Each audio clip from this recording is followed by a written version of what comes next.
నేనా? నేను ఒక క్వశ్చన్ అడగచ్చా? చెప్పరా.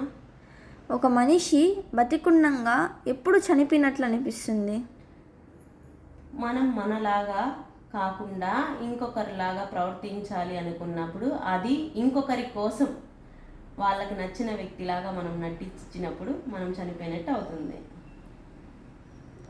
అంటే అంటే ఇప్పుడు మనము మనకి ఇష్టమైన వ్యక్తి, ఇప్పుడు మన అమ్మ ఉంటుంది, మన అమ్మని కాపీ చేస్తాం. యాక్చువల్గా మనం ఎవరినో ఒకరిని కాపీ చేస్తాం. యాక్చువల్గా అమ్మనో నాన్ననో కొన్ని మనం తీసుకుంటాం హాబీస్. అదేవిధంగా మనం పెరుగుతాం అనమాట, మనకు నచ్చిన వ్యక్తుల నుంచి కొన్ని అడాప్ట్ చేసుకొని.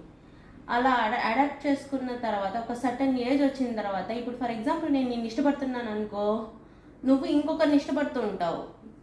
వాళ్ళలాగా నేను నటించి నీని ప్రేమిస్తున్నాను కాబట్టి నీ దగ్గర స్థానం పొందాలి అనుకున్నాను అనుకో,